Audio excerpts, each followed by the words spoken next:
Trump talks publicly about one of Epstein's most prominent accusers, giving new details tonight as to why his relationship with Jeffrey Epstein ended. He took people, and because he took people, I said, don't do it anymore. You know, they work for me. And he took, beyond that, he took some others. And once he did that, that was the end of him. I didn't like, when they steal people, I don't like it. Trump was then asked if one of those people that Epstein stole from him was an underage girl at the core of the Epstein case, Virginia Giuffre. She was one of the most outspoken Epstein accusers, and she worked at the spa at Trump's Mar-a-Lago before Epstein hired her.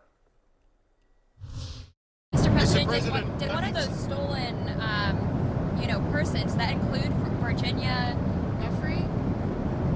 I don't know. I think she worked at the spa. I think so. I think that was one of the people. Yeah, he stole her. And by the way, she had no complaints about us, as you know, whatsoever. Trump saying Giuffre had no complaints about her time at Mar-a-Lago. Of course, she recently died by suicide after a life recovering from what happened to her with Jeffrey Epstein. Giuffre publicly alleged that Epstein trafficked her and forced her to have sex with his friends when she was 17 years old.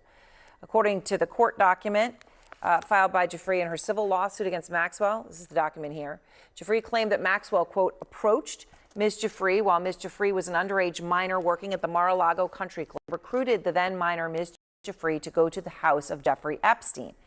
Later on in the court document, it notes Giuffre was taken on Epstein's private planes on numerous occasions and trafficked nationally and internationally for the purpose of servicing Epstein and others, including Maxwell, sexually. Now, the court document notes that Giuffre was 16 or 17 at the time. Now, of course, among those Giuffre accused was Prince Andrew.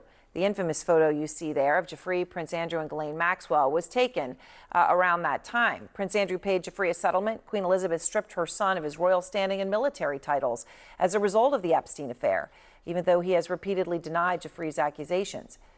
But again, Giuffre died by suicide just 3 months ago because of what unfolded in her life. She died just in April. So it is fair to expect that Trump would very clearly know, in the context of her death and all of the Prince Andrew coverage, that her central role in the Epstein case, whether she was one of the employees Epstein stole from him. Not as Trump said today, quote, I don't know, I think she worked at the spa, before eventually backing his way into, yeah, he stole her. Trump is continuing to muddy the waters. And of course, he could change all of this. He could release the Epstein files. He could fight tooth and nail against redactions of the men's names in there for full transparency. But that is not how he's handling it so far. He had first tried to say that the reason for his falling out with Epstein, with whom he spent a lot of time, didn't matter. I did have a falling out a long time ago. The reason doesn't make any difference. Well, that was then. Now he says that there is a reason, and it was because Epstein took Trump's employees. Okay, but on that very basic point, there is something that just doesn't add up that is worth mentioning right now. So, see, Epstein took, as Trump says, the 16 or 17-year-old Giuffre from Trump's spa in the year 2000. So if that is why Trump ended his relationship with Epstein, then that relationship would have ended in the year 2000, except it didn't. In 2002, Trump told New York Magazine, and you remember this, he said, I've known Jeff for 15 years, terrific guy. He's a lot of fun to be with. It's even said that he likes beautiful women as much as I do, and many of them are on the younger side.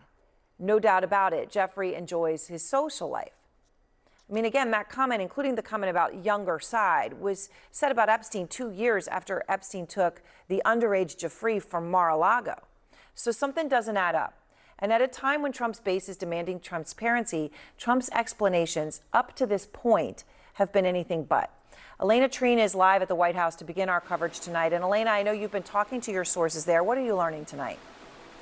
Yeah, well, one thing, Aaron, about all of this is that the White House, and this is from my conversations even just from moments ago when I was catching up with a White House official, they are acutely aware and very closely tracking all of the attention this is getting. And it's not just the president's team and top advisors that are closely tracking this. It's the president himself. He is very keenly aware, I'm told, of all of the attention that this Epstein case is getting, how his administration is handling it, but also how it's playing. And so that's also, I think, just, behind the scenes kind of influencing some of what we're hearing from the president. Now, I will say the White House does feel like this story has largely died down, particularly from its fever pitch, where it was dominating every single hour and every comment and question that the president was getting. But they also recognize that this is going to come up again. When I talked to sources about what we were hearing from Ghislaine Maxwell's attorneys today, they said, look, we know that when the subpoena comes back, when the House is back in session, this is all going to come up again. And so they are strategizing behind the scenes about how to ultimately try and deal with this. Of course, it's been now a month, the majority of a month, that we've seen this really ongoing, but they're still trying to formulate what that response is going to look like. Now, I will say as well, in some of my conversations, a lot of people here at the White House, and essentially all of these conversations I'm having with Trump administration officials, they do believe that the steps that the administration has taken thus far, in the president directing the attorney general to unseal some of the grand jury testimony, I'd note that that is unlikely to be decided until the end of August, but then also, of course, the Deputy Attorney General Todd Blanche interviewing Ghislaine Maxwell over a period of 2 days. They think those are steps in the right direction, because the goal as of now is to try and show as much transparency as they can, and also to try and dispute some of what was laid out in that memo from the Justice Department, which was that this was case closed. Clearly, the case isn't closed, but we're still waiting to see exactly what that looks like, Aaron. All right, Elena, thank you very much. And now with me, Barry Levine, author of Spider, Inside the Criminal Web of Jeffrey Epstein and Ghislaine Maxwell, extensive reporting over decades on the topic. Ryan Goodman, our legal analyst out front of Just Security, and Tara Palmieri, who has reported extensively on Epstein and Maxwell and had many conversations, extended conversations with Virginia Giuffre. So Barry, you're here with me. You've studied this case so closely. All right, I just laid out something you were talking about as you were sitting down here, that if hiring away the then 16 or 17-year-old Virginia Giuffre from the Mar-a-Lago spa was the reason for the falling out, the timeline doesn't add up. Because that was 2000, and Trump made those comments about Epstein to New York Magazine in 2002. But you say that the timeline here is even more skewed than that. It is even more skewed, Aaron. I mean, we know that a year after the New York Magazine comment about Jeffrey being a terrific guy, that he took part in that birthday book that the Wall Street Journal pointed out. And research shows from investigative reporting from the Miami Herald that Jeffrey Epstein was actually still on the Mar-a-Lago membership logs up to 2007. Okay, so Trump was still getting money from Jeffrey Epstein up till 2007. Jeffrey Epstein was still paying for his membership at Mar-a-Lago, according to the Miami Herald. And that, of course, is a year after Jeffrey Epstein's arrest in Florida in 2006. So if he kicked him out for being a creep, yes, that would have even been a year after that would have been established through a legal suit. Correct. And there's been other explanations from Trump over the time. There was a fight over a real estate deal about a mansion that was in foreclosure that both he and Jeffrey Epstein were going after. Mm-hmm. We also heard that a Mar-a-Lago member told Trump that his daughter was questioned by Jeffrey Epstein. So there's been a variety of excuses and reasons why they had that falling out. So, Tara, you met Virginia Giuffre. You knew her as part of your reporting, and she is at the center of this. When I talk about that picture that I showed of her and Prince Andrew and Ghislaine Maxwell, anybody watching the show tonight has seen that picture before, right? And everybody knows the price that Prince Andrew has paid. He denies the allegations, but he paid a settlement and lost his royal standing. I want to play for you again, Tara, how Trump talked about Virginia Giuffre and Jeffrey Epstein today. He stole her. And by the way, she had no complaints about us, as you know. None whatsoever. Of course, I'm sure that the Epstein documents would show that to be the case if he puts that out there, right? He could put that out at any point. But Tara, you met her and you talked to her. She died by suicide earlier this year, so we're not going to hear from her with all of this now back in the center stage. She died in April. What's your reaction to what he said? I think it's disgusting. He's talking about stealing a person like they're a Rolex.